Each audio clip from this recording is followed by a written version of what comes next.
கிறிஸ்துவுக்குள் அருமையானவர்களே, ஆண்டவராகிய இயேசு கிறிஸ்துவின் இனிய நாமத்தில் உங்களை வாழ்த்துகிறேன்.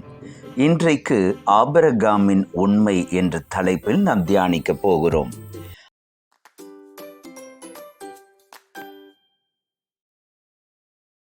ஆதியாகமம் 24:27 நாம் வாசித்து பார்க்கும் பொழுது, என் எஜமானாகிய ஆபிரகாமின் தேவனாய் இருக்கிற கர்த்தருக்கு ஸ்தோத்திரம்.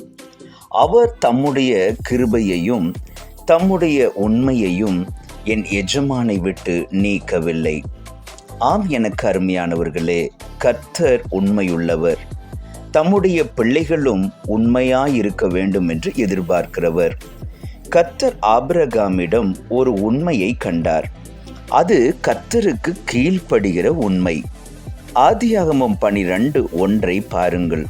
உன் தேசத்தையும் உன் இனத்தையும் உன் தகப்பனுடைய வீட்டையும் விட்டு புறப்பட்டு நான் உனக்கு காண்பிக்கும் தேசத்துக்கு போ என்று கர்த்தர் சொன்ன பொழுது ஆபிரகாம் அப்படியே செய்தார்.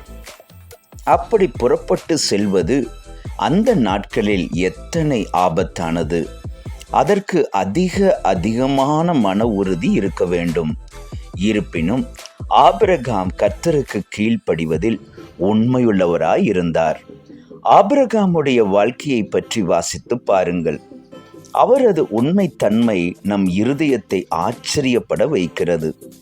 தன்னுடைய ஒரே மகன் என்றும் பாராமல் கர்த்தருக்கு கீழ்ப்படிந்து மோரியா மலையின் பலிபீடத்தின் பலியாக ஈசாக்கை வைத்த பொழுது அந்த உண்மையின் உச்சிதம் வெளிப்பட்டது.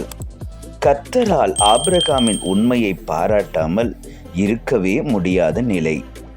ஆபிரகாமுடைய வேலைக்காரனாகிய எலியேசர் சொல்லுகிற வார்த்தைகளை கவனித்து பாருங்கள்.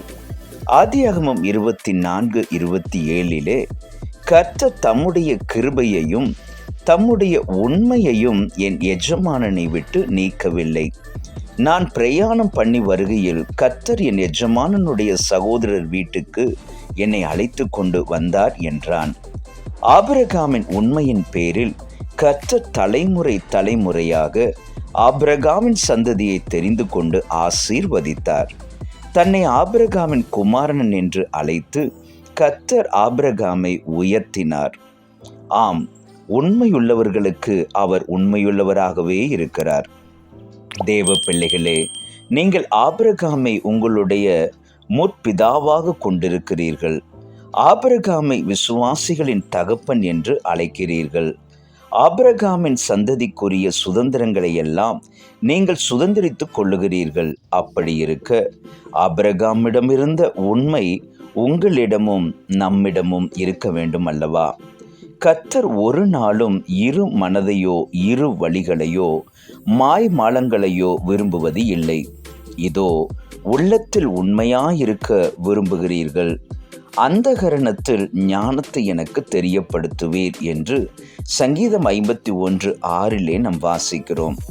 சங்கீதக்காரனின் ஜெபமாக இதுவே இருந்தது. ஆகவே உங்களுடைய ஜெபமாகவும் இது இருக்கட்டும். ஆம், எனக்கு அருமையானவர்களே, ஆபிரகாமின் உண்மையைப் போல நாமும் ஆண்டவருக்கு முன்பதாக எல்லா காரியத்திலேயும் உண்மையுள்ளவர்களாய் இருப்போம். ஆண்டவர் தாமே உங்களை ஆசீர்வதிப்பாராக.